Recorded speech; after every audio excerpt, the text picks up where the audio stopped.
En 2023, los hogares chinos mantuvieron en silencio más ahorro en efectivo que el PIB combinado de Alemania y Japón, y casi nadie en Occidente se dio cuenta. Se les ha dicho que China se sustenta en deuda, especulación y un crecimiento frágil, que su economía es un castillo de naipes apuntalado por apartamentos vacíos y préstamos incobrables. Esa narrativa pasa por alto algo enorme que se esconde a simple vista.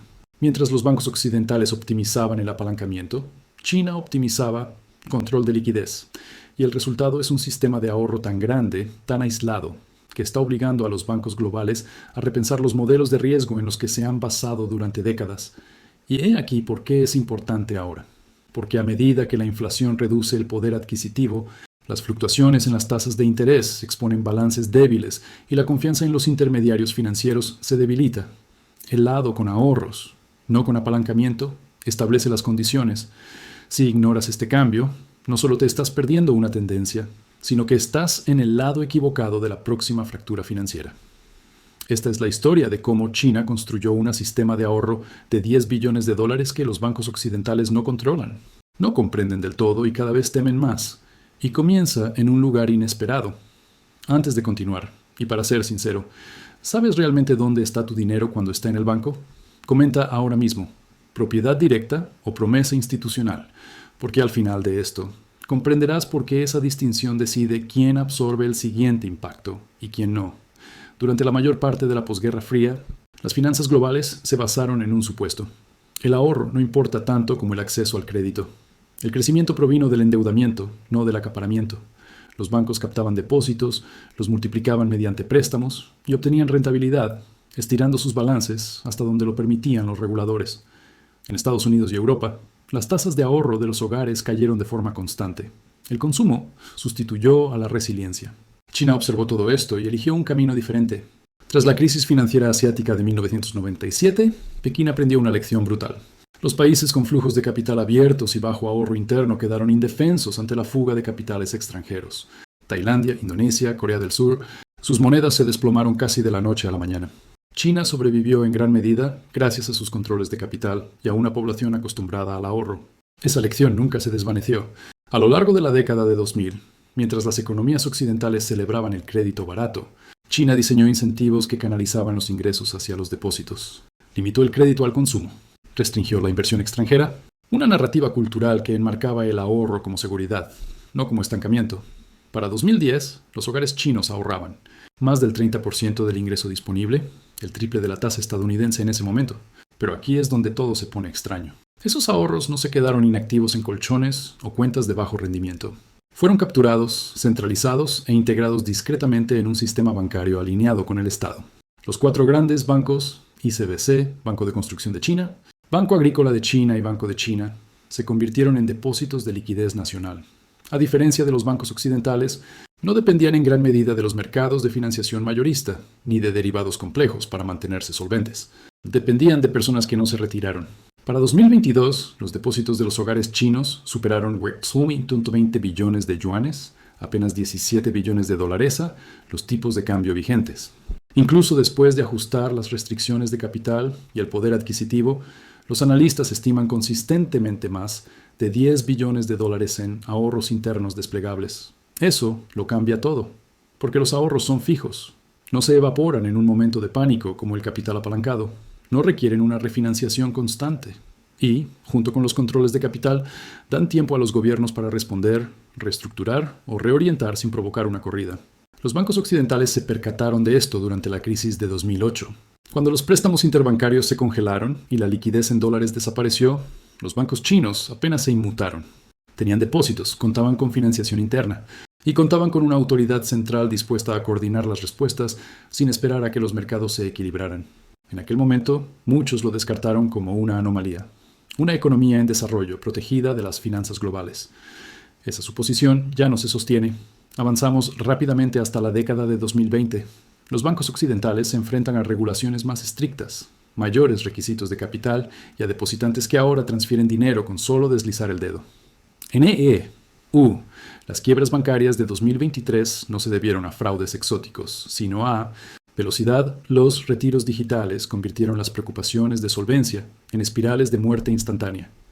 El sistema de China está construido para resistir esa velocidad. Límites de retiro, mensajes estatales, presión moral. Y lo más importante, una población educada, por políticas y cultura, para ver el ahorro como un estabilizador colectivo. Los críticos lo llaman represión financiera. Los partidarios lo llaman resiliencia. Pero, sea como sea, funciona. Y está empezando a romper con las suposiciones en otros lugares, porque la banca global no se trata solo de ganancias, se trata de confianza. Cuando los inversores ven que un sistema acumula reservas mientras otro opera con márgenes estrechos, el capital se reasigna. Los modelos de riesgo cambian. La exposición a las divisas se revalúa. Y de repente, las instituciones que antes dictaban las condiciones se ven obligadas a reaccionar. Ya estamos viendo señales tempranas. Los bancos occidentales están reduciendo su exposición a China, no porque sea débil, sino porque es diferente, más difícil de arbitrar, más difícil de presionar, más difícil de predecir. Pero este sistema tiene consecuencias. Ahorros tan cuantiosos no se quedan para siempre. Buscan salidas, distorsionan los mercados de activos, imponen disyuntivas políticas.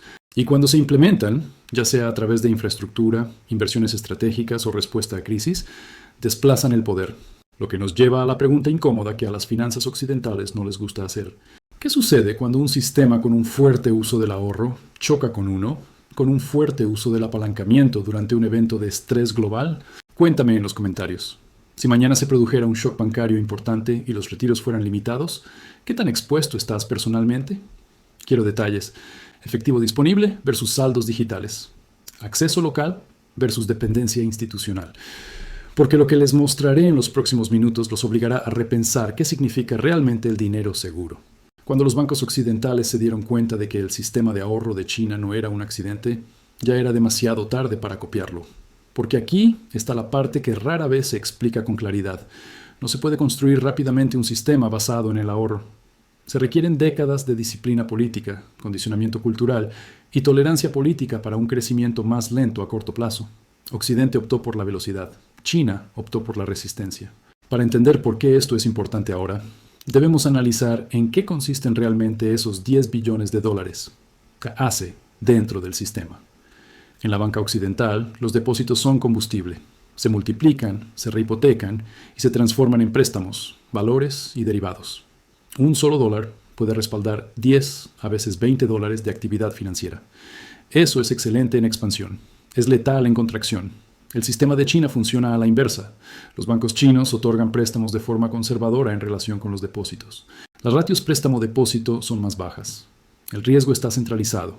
Y, lo que es crucial, cuando los préstamos resultan incobrables, no se ajustan instantáneamente a valor de mercado ni se detonan a través de los balances.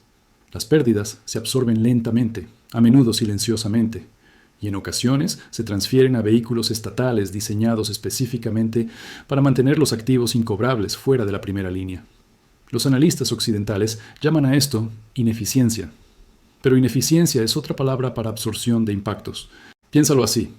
Las finanzas occidentales son como un coche de carreras de alto rendimiento, rápido, preciso y frágil.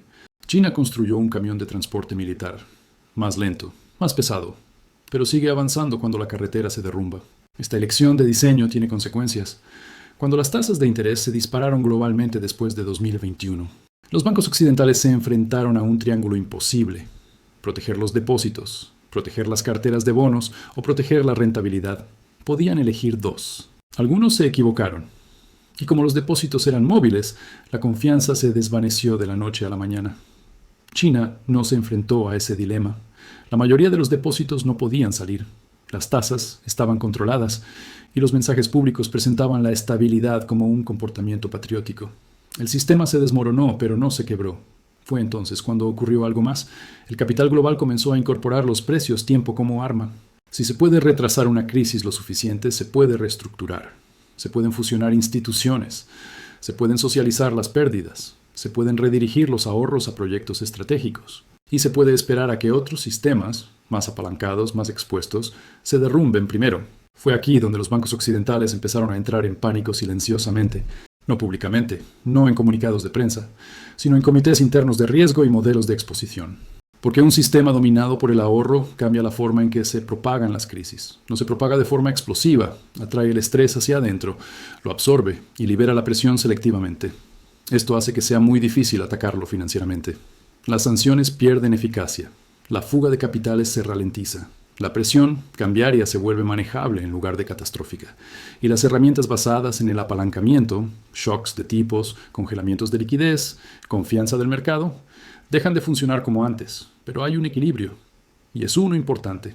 Los ahorros atrapados dentro de un sistema crean distorsiones, demasiado dinero buscando muy pocas salidas seguras.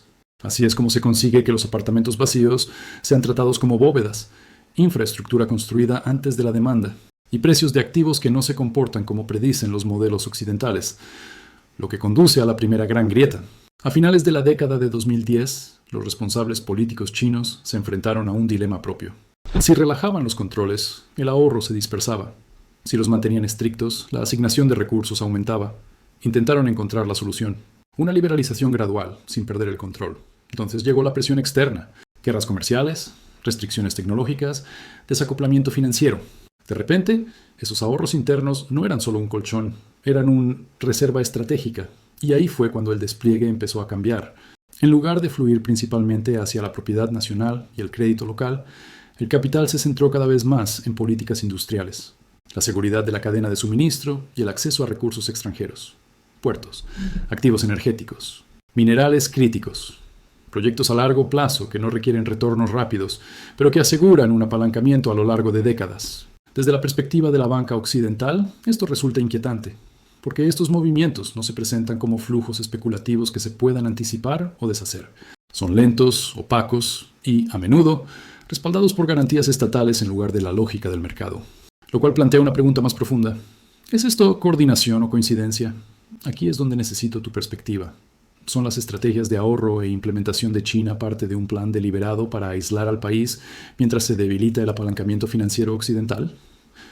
¿O es esto simplemente lo que ocurre cuando una sociedad reacia al riesgo, acumula capital y responde racionalmente a la presión externa? Comparte tu teoría a continuación.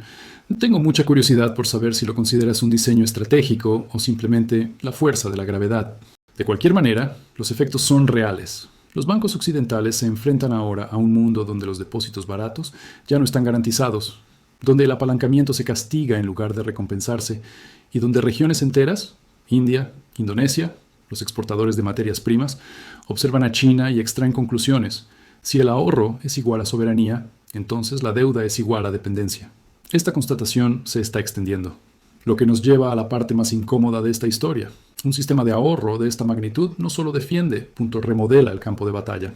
Cuando se produzca el próximo evento de estrés global, y la historia dice que siempre ocurre, los sistemas basados en el apalancamiento necesitarán liquidez de inmediato. Los sistemas basados en el ahorro pueden esperar. Y en finanzas, esperar es poder. Así que aquí está la verdadera pregunta. No es si el sistema chino es perfecto, no lo es, sino si es más adecuado para lo que viene después. Bueno, hablando en serio, si tengo razón y nos encaminamos hacia un mundo donde la liquidez se congela más rápido de lo que las instituciones pueden reaccionar, ¿cuál es tu detonante personal? ¿Esperas la confirmación oficial de que algo anda mal? ¿O te anticipas a la multitud mientras aún existen opciones? Cuéntamelo en los comentarios. ¿Qué te haría actuar? Vamos a ver qué es lo próximo que romperá este sistema y por qué las consecuencias no se limitarán al interior de China. Cuando los sistemas fallan, rara vez fallan donde todo el mundo está mirando. Se rompen en los bordes, donde las suposiciones fallan silenciosamente, donde los incentivos se invierten, donde las fortalezas de ayer se convierten en las debilidades de hoy. Y lo primero que rompe el sistema de ahorro de 10 billones de dólares de China no es un banco, ni una moneda, ni un mercado. Se rompe momento. Durante la mayor parte de la historia financiera moderna, las crisis siguieron un ritmo familiar. Aparecía el estrés. Los mercados reaccionaban. Los bancos centrales intervenían. La liquidez fluía. La confianza regresaba, al menos temporalmente. Los más rápidos ganaban. La velocidad era la clave de la supervivencia. Ese ritmo se está desvaneciendo. Un sistema basado principalmente en el ahorro no necesita apresurarse. No necesita ventanas de financiación de emergencia ni swaps de un día para otro. Puede retrasar, absorber y esperar a que otros se agoten. Y cuando el tiempo falla, el apalancamiento deja de funcionar como antes. Esto ya es visible de manera sutil. Observe cómo se desarrolla la presión cambiaria ahora. Antes, la fuga de capitales podía sobrepasar las reservas en cuestión de semanas. Hoy, los países con un alto nivel de ahorro interno y controles de capital pueden extender ese plazo a años. No porque los mercados lo aprueben, sino porque no pueden forzar la situación con la suficiente rapidez. Esto rompe una de las herramientas más poderosas de Occidente, urgencia financiera. El mismo patrón se observa en la banca. Las instituciones occidentales viven y mueren, según ciclos de confianza que se miden en días, a veces horas. El sistema chino opera con tiempo administrativo. Si surge tensión, las retiradas se ralentizan. Los mensajes estabilizan el comportamiento. Las pérdidas se socializan gradualmente. El sistema no convence a los mercados de su salud. Simplemente impide que los mercados emitan un veredicto. Esto no significa que el sistema sea más fuerte en todos los sentidos. Significa que falla de forma diferente. Y esa diferencia se transmite hacia el exterior. Porque las finanzas globales están interconectadas. Cuando un sistema importante se niega a transmitir la tensión a la velocidad esperada, la presión se concentra en otras partes. En mercados emergentes sin reservas, en instituciones sobreapalancadas, en monedas respaldadas más por la confianza que por las reservas. Es aquí donde se extiende la ruptura. India ha tomado nota. Las tasas de ahorro se mantienen altas. La acumulación de oro persiste a pesar de la modernización. Las políticas reflejan cada vez más la conciencia de la importancia de los amortiguadores internos en un mundo multipolar. Indonesia y otros países productores de materias primas están haciendo lo mismo. Utilizan las exportaciones de recursos para fortalecer su resiliencia interna en lugar de buscar entradas de capital a corto plazo. Incluso en Estados Unidos, la conversación está cambiando, silenciosamente, de cómo crecer más rápido a cómo evitar la fragilidad. Pero aquí está la paradoja. No se puede modernizar una cultura de ahorro de la noche a la mañana.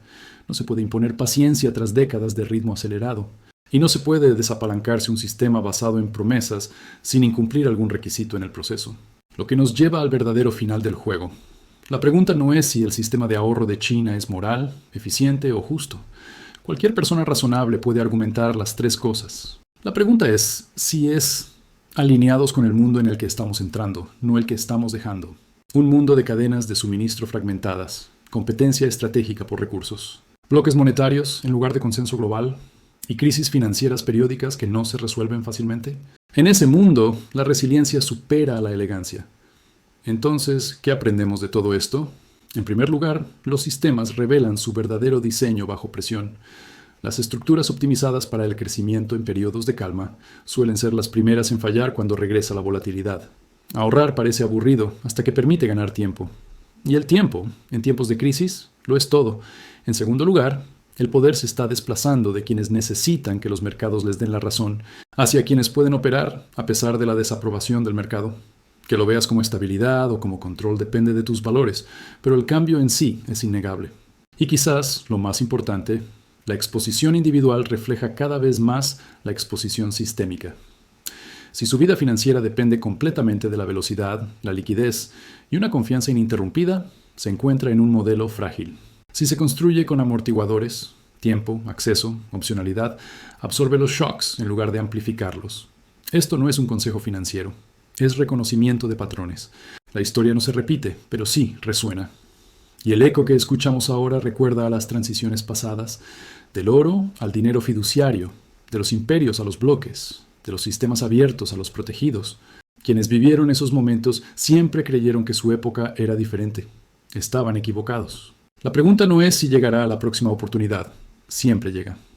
La pregunta es si reconocerás la señal mientras aún haya margen de maniobra o si estarás esperando el permiso de un sistema que ya ha elegido a quién proteger. Si quieres entender cómo el poder, el dinero y las instituciones evolucionan silenciosamente bajo los titulares, cómo sistemas como este forman, consolidan y finalmente transforman el mundo, este canal documenta precisamente eso.